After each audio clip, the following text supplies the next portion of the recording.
they'll begin to interact, and that jet stream dip is going to kick Maria right out to sea. So in the meantime, it's moving fairly slowly, but Liana, it's going to be well out of our way by the end of the week or the weekend, it looks like. That's good news. I mean, at no point does it make direct landfall, but I mean, we still have some impacts, and this has changed quite a bit as well. Yeah, so with the latest advisory from the National Hurricane Center, now that we are approaching the time of impacts, we're seeing those tropical storm warnings now go up for many of these places in eastern North Carolina. This extends all the way from the border of Virginia, North Carolina, through the Outer Banks, down towards Cape Lookout, and to some areas just a little bit to the west.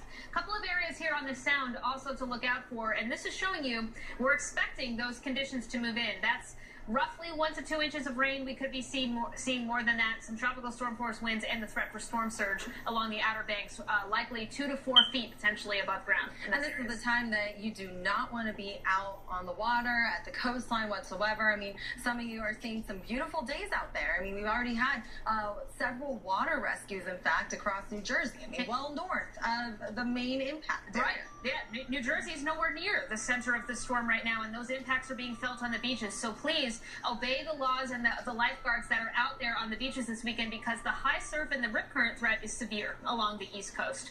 But we've got another area that we're also closely watching. This is actually towards the Eastern Pacific.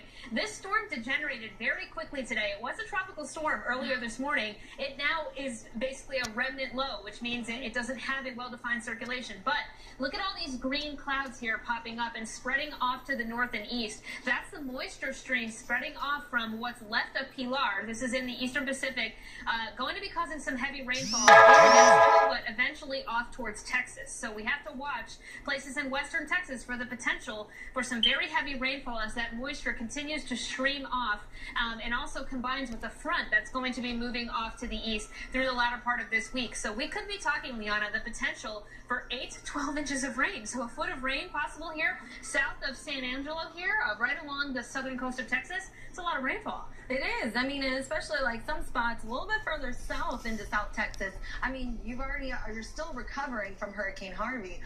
This isn't really what we want to see, unfortunately. No, absolutely not. But it's not just South Texas, too. Notice this yellow area here right through the central part from Midland to Lubbock, maybe even up towards Oklahoma. This is through Friday, so a cumulative forecast through the week. So it's not all happening at once, but we got to watch out for some heavy rainfall. And just to give you an idea, it's late September, but look at all the dots here. Tropical season is not over yet. All right. Dr. Erika Navarro will be joining Weather Underground. That starts in just 60 seconds.